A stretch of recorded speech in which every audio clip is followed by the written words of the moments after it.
Front row's empty. Front row, guys.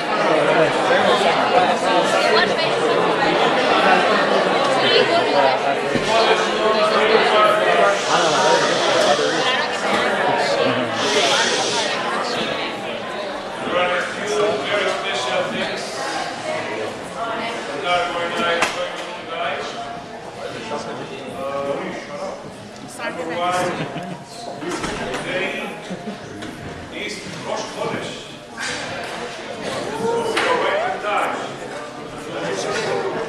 One of the occasions in which we are doing the Rosh Chodesh class in Rosh Chodesh. It's very special. Rosh Chodesh for everyone. The second month of the year, which doesn't have any holidays. This is a very good start. Second, or I should say first, I would like to thank very much the host. I would like to thank Mr. Jalil and his wife Jale, Jale Dilmanian. Thank you very much.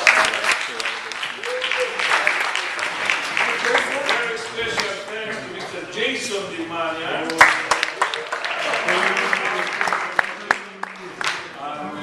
Brother, to Sohel, to Buya, to Ayam, the three of you, thank you very, very much. May your house always be a house for love, for happiness, for joy. Really thank you for all of that. It's also a very special night. I am a little, nervous. I really used to speak to them. So no, but tonight's a very risky thing that we are doing because we know that you go to college or to New York. It's a very cosmopolitan city, and sooner or later you are going to find some people disguised as Jews, with the kippah, etc., with the Jewish name. That they will be close to you and they're going to tell you how beautiful is religion, how beautiful is the Torah, that the Torah maybe brings you to believe in the real Savior, Jesus. Have you ever met one of these guys? And we want you to be prepared. We don't want you to, I cannot prepare you. Or there are rabbis who really act this counter-missionary things, but they are not going to be there. So we wanted to prepare you, and so we have invited one representative of Jews for Jesus, and also a rabbi, or a singer, but he's not going to be here right now, the rabbi. However, we have contacted Jews for Jesus, and they were very, very happy, very eager to come. Yeah, of course. How many Jews that we have converted. So this gentleman, his name is Mitch Goldman. He's the director of the New York director of Jews for Jesus. So he's going to make a presentation, and I hope that later on, Rabbi Tobias Inker is going to come, who is the director of the Outreach Judaism, and who has dedicated his life to counter the efforts of these missionary groups. So we're going to hear Mitch Goldman. Now I'd like to introduce you Mr. Mitch Goldman, please be respected. New York director of Jews for Jesus. Thank you. Okay.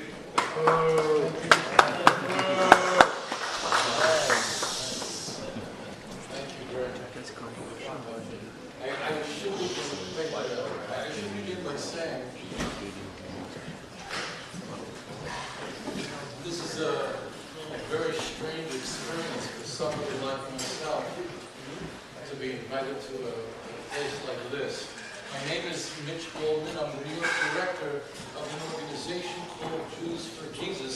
And I don't want to be presumptuous here. Is there anyone in this room that's ever even heard of Jews for Jesus? Have any of you? Oh, a few of you have. Okay. Oh, great. That's going to save a lot of time. say this is an unusual experience. And how do I say this to you that in a way that won't offend you? Probably isn't doing. Jews for Jesus is a ministry that began back in 1973. That's before many of you here were born. And the purpose of our organization is to bring the knowledge of Yeshua, and that's just Jesus' Hebrew name. It's a Jewish name to Jewish folks just like yourselves. However, ever since our organization began, Jewish groups and Hebrew schools and synagogues have pretty much done everything possible to prevent you from considering the possibility that Yeshua is your Jewish Messiah. So naturally, when we received a phone call asking if one of our staff members would join you here tonight, well, we were a little shocked, as some of you appear to be right now. Nevertheless, just from my heart, it is a blessing to be here with you tonight. I just want to tell you a little bit about myself. I didn't grow up in the 516 area code. I grew up here in Nassau County. I grew up, what used to be a 201 area code, in a little town called Passaic, New Jersey, taken over by 973. I went to Hebrew school just like you, belonged to a temple, familiar with the Temple Shalom, right off Passaic Avenue, and very proud of my Jewish identity. Always loved Jewish holidays. Passover, when I was a kid, Passover, my favorite. Why? Because when I was a youngster, we'd all get together at my grandmother's house. She would have a Passover Seder. Everyone was there. I mean, cousins, friends of the family, folks I hadn't seen the entire year, and we'd sit around this big table. My grandmother would have this amazing food she prepared for the event, and we'd read from the Haggadah. We'd read about miracles that God performed for the Jewish people. That's what I was taught. You know, when I was a kid, I was taught that thousands of years ago, my grandparents, my ancestors, were enslaved in Egypt for centuries. And it was a horrible existence. And God, at some stage, intervened in history through unprecedented miracles and plagues. Pharaoh finally relented to Moses, the leader of my nation, and said, "You can go." We left. Imagine a nation beleaguered, and Pharaoh has a change of mind. And he decides to pursue my people, and now my grandparents, I'm told, they're on the run. With an Egyptian army behind them, they come to a sea. What do you do now? You've got a sea in front of you, you've got an army behind you. Where do you go? You know what I was told? The sea would then split apart, so that my nation could pass through safely. It would then collapse on the Egyptian army, and they perish. It would be days later, I was told, that my people would hear the voice of God at Mount Sinai, a national revelation that had never been even claimed in history. And then for 40 years, my people would wander through a desert until they finally would arrive at the Promised Land. And you've got to ask yourself a question. Millions of people, for 40 years, how could they possibly survive? I'm sure many of you have been to Israel. You can drive around where Eilat is. You go south into Sinai. The heat, there's nothing grows there. It's a desert. What, like, how do you feed millions of people in a place where nothing grows? Do you know what I was told? You know where the food came from?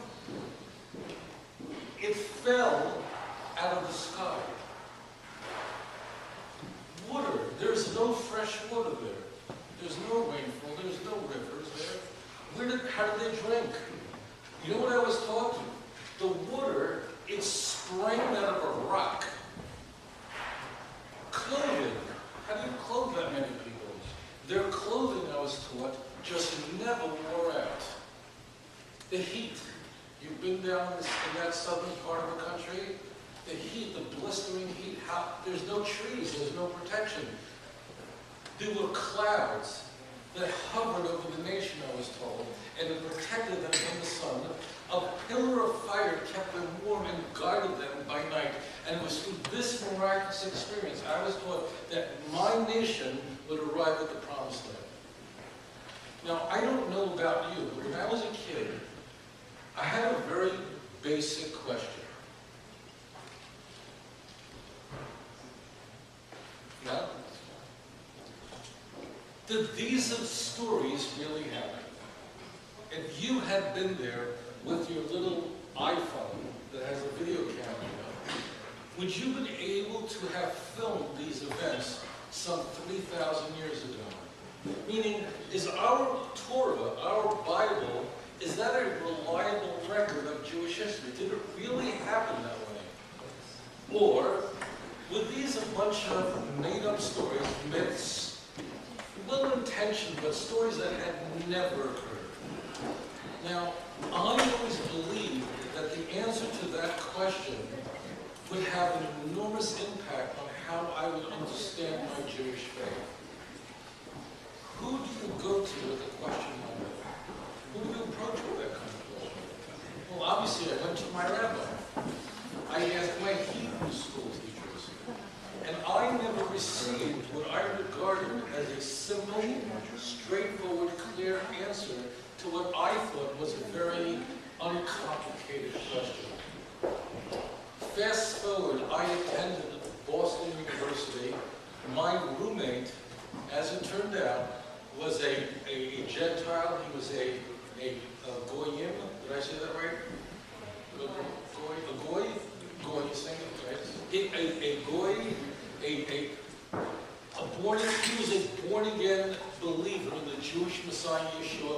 But just so you understand, I grew up in a very Jewish neighborhood, just like you.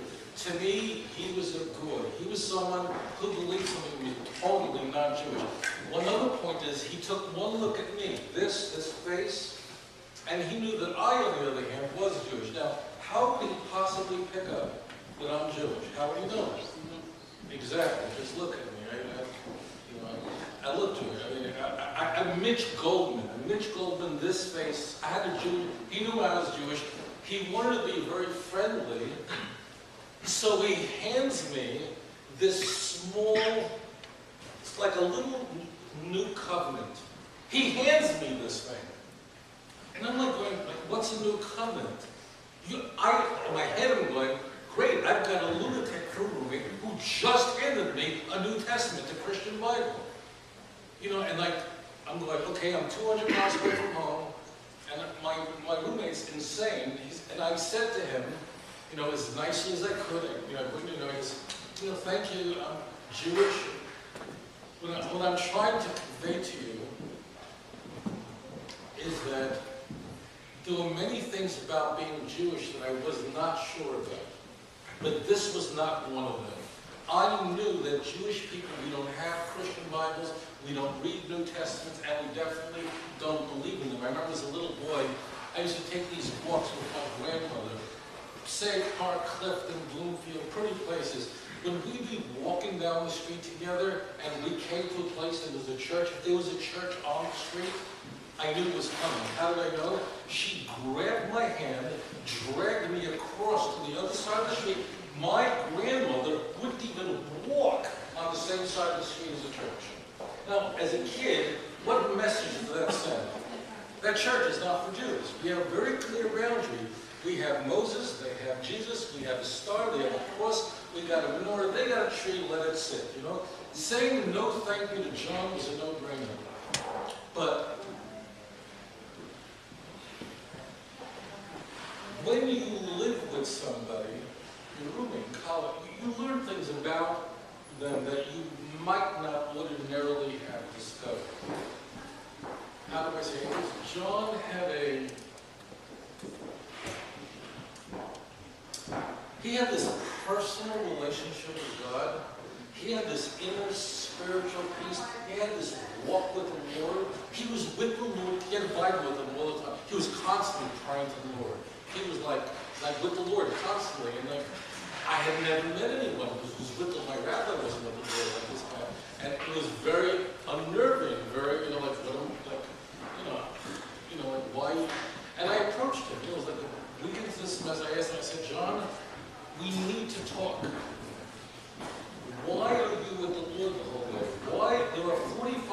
his students here, be you, how did I get stuck with the God of the Lord? I mean, why are you so different than any other Jewish kid I ever met in my life? Why are you so strange? And you know what he did?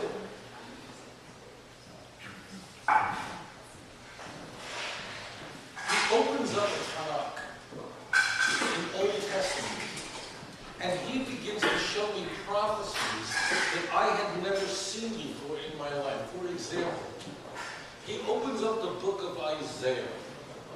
There is no doubt in my mind, there are many of you here, for your bar of bat mitzvah, you read from the book of Isaiah for your Haftorah. Check this out. He opens up Isaiah chapter 7, verse 14, which describes the Messiah being born of a virgin. Let me blow your mind away. I'm 19 years old. You think I would, growing up in Passaic, New Jersey, you think I'd know something about Jew? I didn't have a clue that it was Jewish to believe that the Messiah would be conceived in such a miracle. I know that was a Jewish thing to believe. I know that was in my Old Testament, the Hebrew Bible. He then opened up the book of Psalms, the book of, I'm going to get this right, the book of Tehillim, yes? Tehillim, yes? Tehillim, chapter 22, verse 16, describes the Messiah killed, how? Pierced between his hands and his feet. I didn't know that the Old Testament said the Messiah was supposed to be crucified. I didn't know that was Jewish. And I realized immediately who my Bible was speaking about. I prayed that night to receive Yeshua in my life. I've been a believer now for quite a number of years. One of the things I don't want to do is I don't want to sit here and lecture to you. I'm very curious about the questions that you have and the comments you want to make and the thoughts you want to share. So I'm going to be quiet. And I'm now going to turn this over to you. If any of you have any questions you'd like to ask, comments, look at the body language in this room. This isn't time. What's your first name? Robin. Robin. Yes. How does your roommate know to interpret Hebrew words? If there's a man who believes these Hebrew words do not. Well, we just opened the Bible and read it. You know, that was one of the You beautiful read the things. translation of the Bible. Yeah. You didn't read the Bible. So you don't know the Hebrew word. Well, my Hebrew is, I wish it were better. You know, I wish it were better, Robin. But it isn't really. I read the translation. The translation is accurate.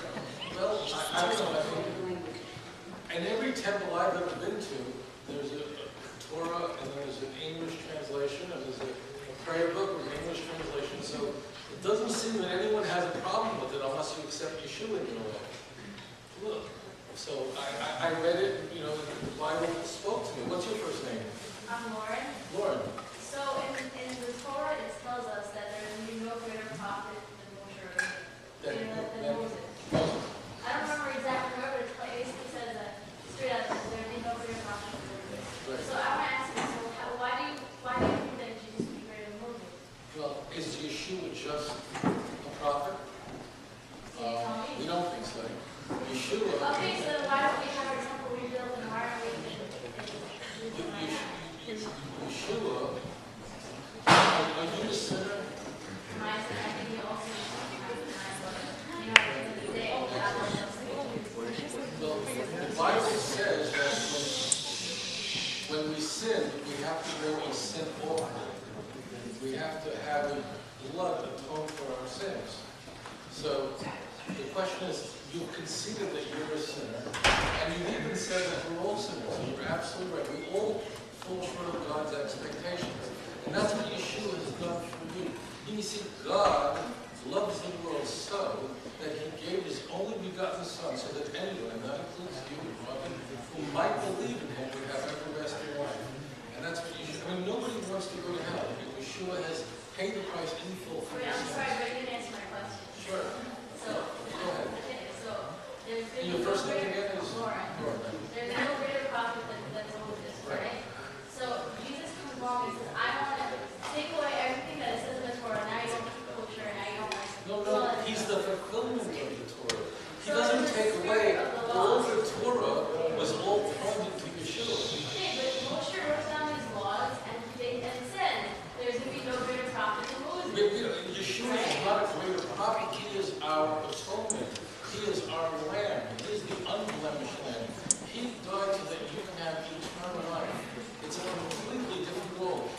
our high priest. Now, you say, why can't Moses be the high priest? Yeshua was the one who gave his life so that we can live, and he rose from that bitter, dark, dirty, cold grave 3 days later to demonstrate that you, Lord, can have eternal life. That's what Yeshua's done for you. Gentlemen, there, what's your first name? Philip. Philip? No, Yeshua had a follower with that name.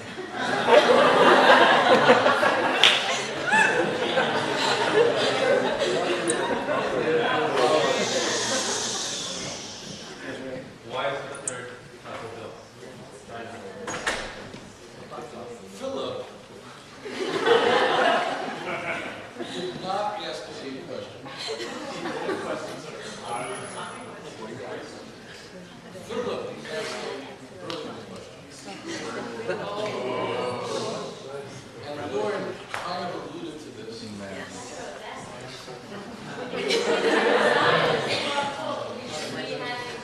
Let me explain to you why I love these questions. Because they're based on the Bible, and Philip has a very good one.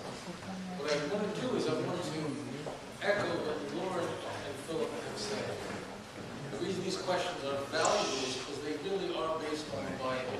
Scripture says that when the Messiah comes, the world would change for the better forever in a very tangible way. It would be a worldwide peace. A temple built in Jerusalem, described in the last chapters of the book of Ezekiel. There would be an ingathering of all the exiles, where in Nassau County were not in Jerusalem. The Bible says that when the Messiah would come, there would be peace and no war. Yet here we are, Iran is pointing missiles, Shahab 3 missiles, at the Holy Land, waiting to destroy, God forbid, the Jewish state. Is this your idea of peace? How do you think that Yeshua is the Messiah? And the answer is that the Messiah had to come twice. He had to come once for us to die for your sins and Lord's sins, and come a second time where he will bring about this millennial kingdom. You see, rabbis 2,000 years ago, rabbis didn't want the Messiah that would save them from sin. Philip, rabbis wanted a Messiah that would save them from wrong. So they rejected Yeshua, and they taught you to do the same thing. But he has come to redeem us spiritually, and he will come again. We think that's imminent, where he will bring about the physical redemption of Israel. We believe that's going to happen really soon. And that's why the work of Jews for Jesus is more important than ever. Okay? Question, all the way in the back. What's your first name? John. John, we have a gospel. Yes, great.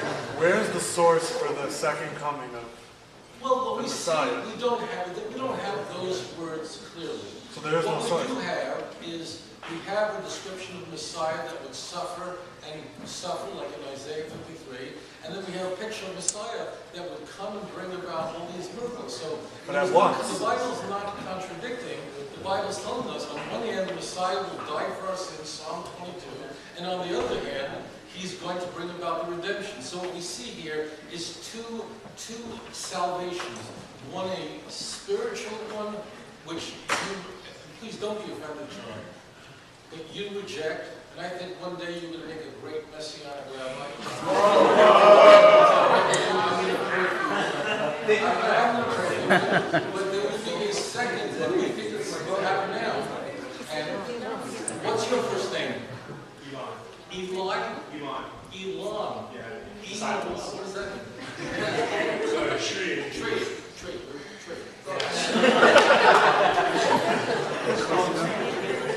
There are several occasions in the Torah. Guys, could you just give Elon?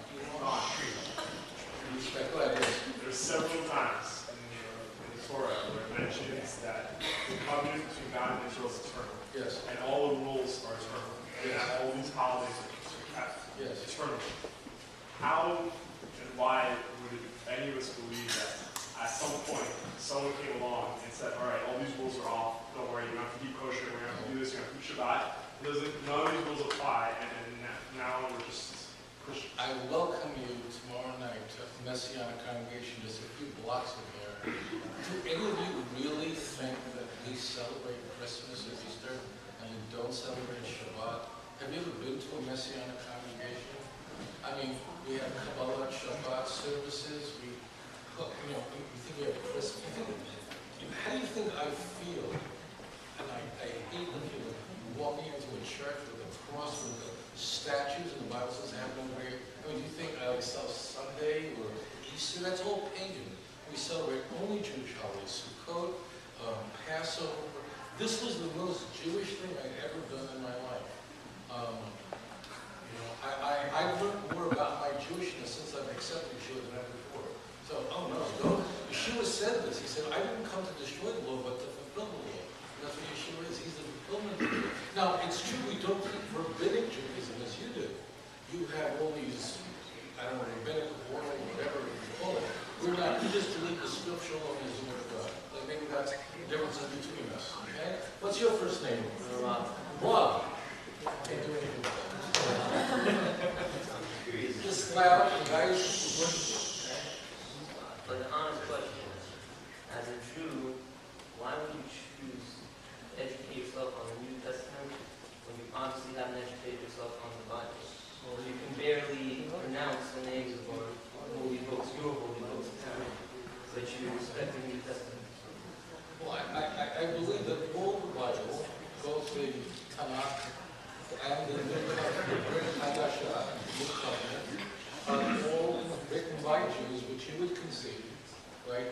Even though you hate the New Covenant, I'm sure you wouldn't stand it, but you know it was all written by Jews, for Jews, about a Jewish Messiah. We know Yeshua was Jewish, so we have an entire Bible, all the New Covenant, all written for the Jewish people, inspired by the Ruach HaKodesh, and so this is, again, very Jewish. I know what you're thinking.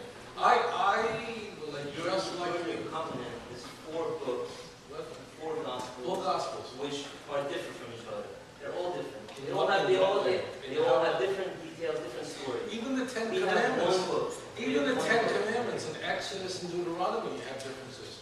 Why? Why don't you just walk away from that? And one says remember the Sabbath, one says guard the Sabbath. That doesn't bother you, but if you realize that each of the Ten Commandments as described contributes to a full picture of what Shabbat is about. So somehow Jews don't have a problem that the two Ten Commandments, they're almost identical, but they're not. That's fine. But somehow if John, who's back there, it says something that Matthew says, that's somehow a problem. We don't accept that. What's your first name? Ronnie. Ronnie. Well, there's a difference between... Guys, go ahead. Well, there's a difference between the differences between the 4 Gospels and the difference in the 10 Commandments. You have remember God and what was the other one you said? God and observe. Easily argue that you have to do both of them on the Sabbath. Exactly. But in terms of the differences in the Gospels, there is differences in the actual stories. Tell us the difference. Give us an example. Well, absolutely. No, that is not my question. I don't have any problem. Okay, then I'll give you the answer that the reason there are 2 different words. Well, I get that. I get it. That you regard it. I get it. But I'm saying, if you study the New Covenant, you have it, right? You would notice, you would find the same thing. Of course.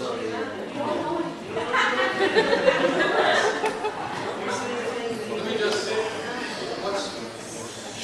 what's your first name? Mine?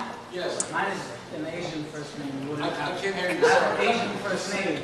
It's Lee. You can't have much fun with it. It's very Asian. I would like to know more about your church, and let's say I wanted to get to know about it and come closer to it. But we come from a different background than you do. From your stories, I assume you didn't come from the most religious family. We, for the most part, come from varying families. Maybe our family here is a little bit less, other families more. But ultimately, we believe in our culture, and we have a strong belief in it. So you can't present to us your whatever convinced you to become whatever you are. But for us, you'd have to talk in our language. And 2 parts that I don't get is, number 1, it's not the same that you know that laws have been changed. You know that Peter said all of a sudden you can eat pig. You're aware of that, right? No. Well, It says Peter, that nowhere. Peter says now you are now allowed to eat pig. He never, where does it say that? And Peter said that. Where? What book? Yeah, I'll just give you a book. I don't have to give me a chapter. It doesn't exist. I mean, these ideas don't exist. Now, this is what happens is the reason why you reject Yeshua is some rabbi told you Peter said that, but you haven't looked at it. For example, you refuse not to eat pig. You will. I won't eat pork. You won't eat pork, and No. Christians don't eat pork. What Jew should eat pork? And Christians don't eat pork. No, Christians eat pork. Oh, They so- hate Jews. They have inquisitions, crusades. They slaughter us. The European Union hates Right. us, and they want to destroy Israel. So- I am not a. So you don't like Christianity. I am Jewish. My parents are both. This wasn't those. So you don't like Christianity. I'm sorry. You don't like Christianity. Look, let me You can't explain. stand Christian. No, So the I don't- religion that came from Jesus you don't accept. But the religion that you want to create that follows you want us to convince us. But you don't accept Christianity, but you want us to follow you. Let me answer your question because I think it's a valuable one. Sure. Here's what I hope to do. I know what I'm saying is deeply offensive. No, it's not. All right, but I've seen like let me- I watched Coming to America and they had so much fun with the priests. Let me answer your question very directly. Let me answer your question. It is true. I concede the fact. When I was a kid, my family, always very pro-Israel. We go to the Israeli parade every year, and there'd be these Jews for Jesus guys with these stupid shirts, and they would be handing out these tracts on the streets. And I used to get so angry, I used to grab them and rip them up and throw them on the floor. I know the culture, I've been a part of that. Here's what I'm proposing, and that is, you may have a conflict, and that is culture versus the Bible, Scripture. So I am saying that if given the Bible, look at what the Bible says, it's all pointing to Yeshua, no one else, who gave his life for you. I mean, I don't want you to go to hell. I want you to be saved. That's what it is. It is the Scripture that has brought me to know the Lord, and I pray for you. Yeah, I love your prayers. I'm just asking you a question. We could go to hell together or heaven. Well, it's not my concern. I'm just asking a simple question. You don't accept Christianity? No, I. So you don't accept the religion that was created by Jesus, Well, but you want us to accept it. well, let's concede this point. Yeah. Judaism, Christianity, and Islam share many things in common. We know that. Why? Because they both stole from Judaism. They're terrible plagiarisms of Judaism.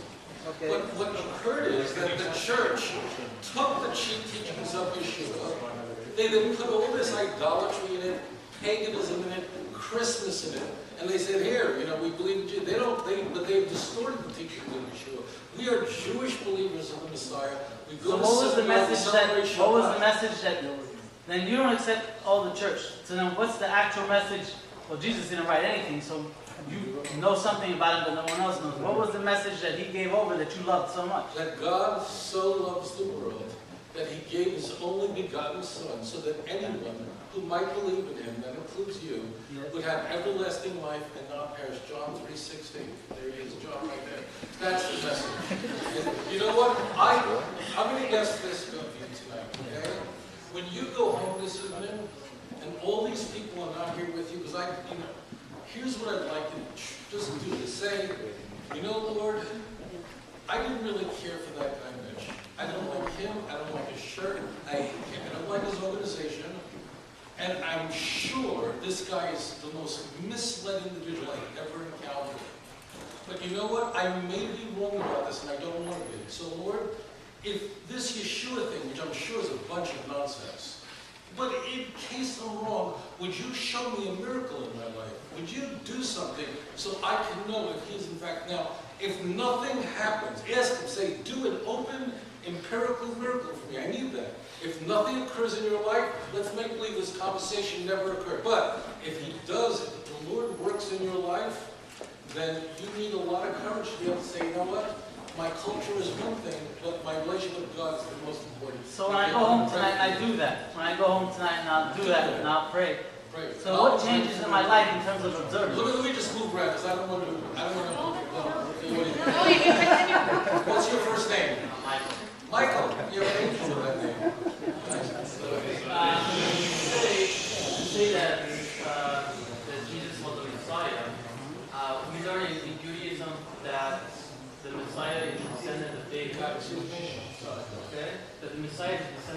thing. Yes. Jesus wasn't a descendant of David. He wasn't. He wasn't a descendant of David. Okay. So how can you say that he's the Messiah? That he's not a descendant of David? You have in the book of Matthew, I mean, it's the first chapter, you can't miss this. No, it doesn't say anything.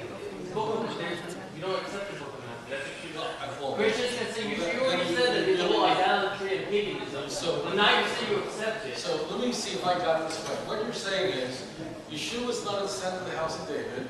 I then tell you that there are actually two records, both in Matthew and in Luke chapter 3, which show us that's what is a direct descendant of David. And you say, anybody can come and say that they're a descendant of David. I can say I'm a descendant of David, which is true.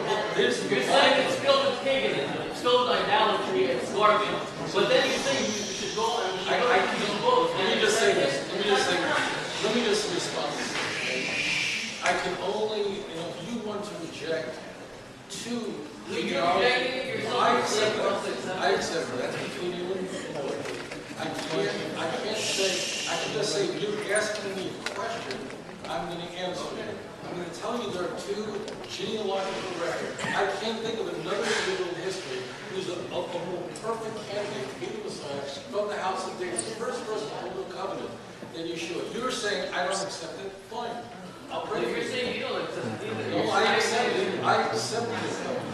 You accept this, but you just said it's filled with paganism. No, the new covenant isn't. It's the Christianity that you see today, the churches that you see today, that's filled with paganism. New covenant doesn't have new covenant pure. Okay, you're saying that it's so pure, but it goes completely against the new tradition. Tell me how it does. Tell me how it does that, and I'll The most important thing that you're saying tonight, that this man you made a statement. So you made a statement that the new covenant is different. You're saying, I want you to find somewhere in a Jewish text that says that this man Jesus was a descendant of David, and this man should be the Messiah or somewhere. Doesn't say it anywhere in the Jewish text. The Jewish text says you were right. You were right. I want you. Okay. Then listen carefully. Obviously, the Hebrew Bible ended 2,500 years ago. So what we have in the Hebrew Bible, as you said, you're quite correct, Isaiah 11:1, that the Messiah has to come from the house of David. You're right about that. But then the Bible stops right there. It doesn't give us the identity of the Messiah. We have a second temple period. We don't have that identity until the very end when Yeshua. We have it in the Tanakh. The prophets. The prophets go after the Torah. The prophet. Each one is after the Hebrew Bible, the Old Testament ends at the beginning of the second temple period. 400 or 500 years before Yeshua put the new covenant. So you're right. So what we have is the Old Covenant pointing to the future, and then we have a new covenant pointing back to the Old Covenant. It's like so beautiful. We have the prophets. We have the prophets. We have what David wrote. Let me just say, because I've run out of time. Let me just say this. I traveled a bit away to be here with you tonight. And as I was coming here, I had to take the LIE, which is like a parking lot. I don't need to tell you that. And you've all been on the LIE, and you're just going nowhere. You're leaving, and it's very frustrating.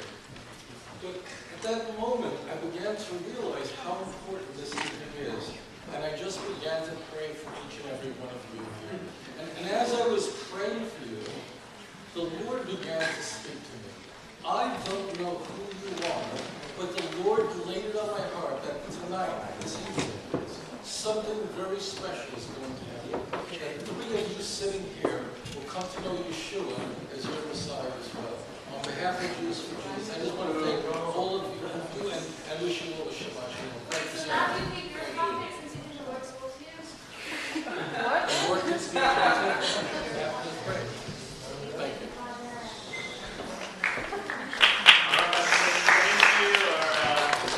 Thank you, Mitch Goldman. Thoughts, anybody? I don't even know what to say at this point. Just the rabbi's coming in right now. Before the rabbi comes up. Why is this? Why is this? Because he knows we're going to probably kill him. Before he gets to the door. That's why. No, we tried even any rabbis to debate with him. No rabbis asked him to debate with him. Close the door. Guys, don't go follow him outside, please.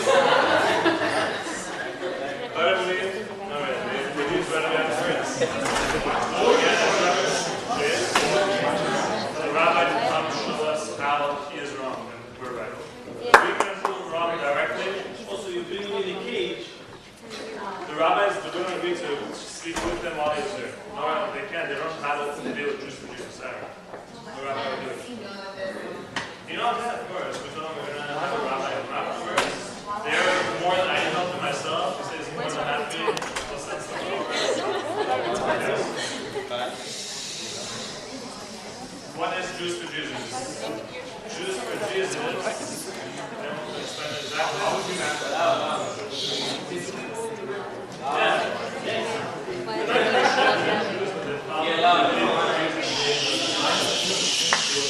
I just think everybody was a little confused tonight. Leon, I hope you have a good plan. Yeah, we have the rabbis. Because I kept myself quiet, but I really didn't like at all what We have happened. a great plan, no way. Okay? The rabbi we have is a huge rabbi and Why a didn't you missionary. go We were just bringing him to show us how. Why you didn't allow me? Why you told me to go out? He didn't want anyone speaking while he was speaking either. He didn't want it to the other rabbis. It's your responsibility. Huh? Okay? It's all on me, no problem. Now you said Jews for Jesus organization. And I don't know. It's one thing is Jews for Jesus. Be quiet.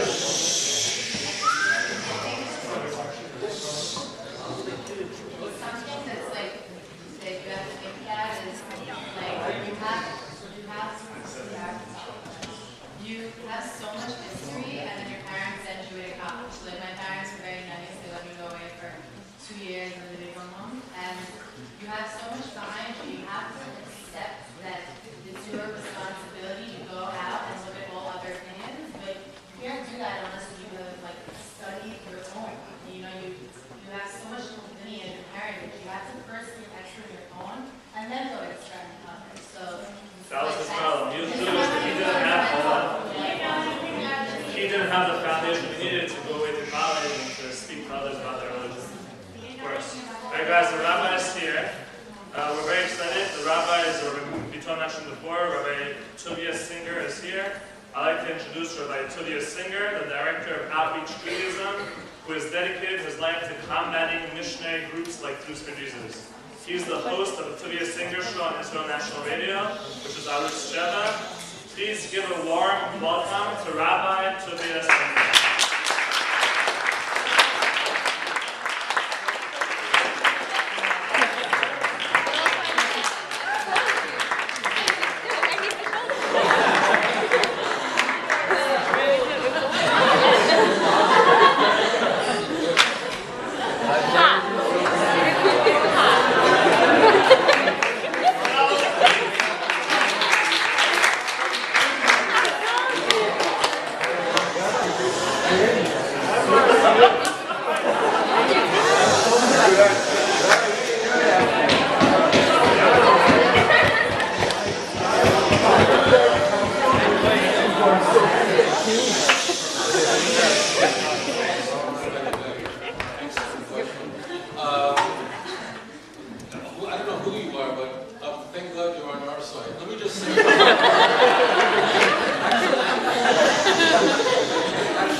in that even at times where you have a person who may not be completely living, it's still their love for Hashem is very, very great.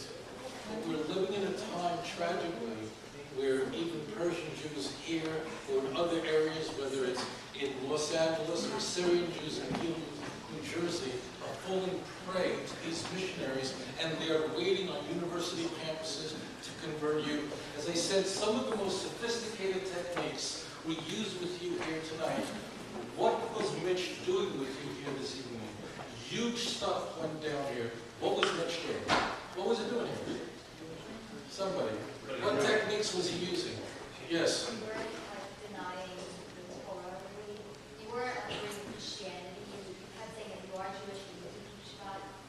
No missionary will ever show this to you, quite right. I will show it to you. This is Jews for Jesus' training manual on how to convert Jews to Christianity. And I don't know if you could see it there. Jews for Jesus is a Baptist mission to the Jews. They're Christian, all Christian ministers. But he knows how Mitch said, oh, I'm like the most Hasidic Jew in the world. You see what it says here? I want you to see this. A training manual on how to share the Messiah with the Jew. Even the letters are Hebrew here. The training manual is very well put together. Everything that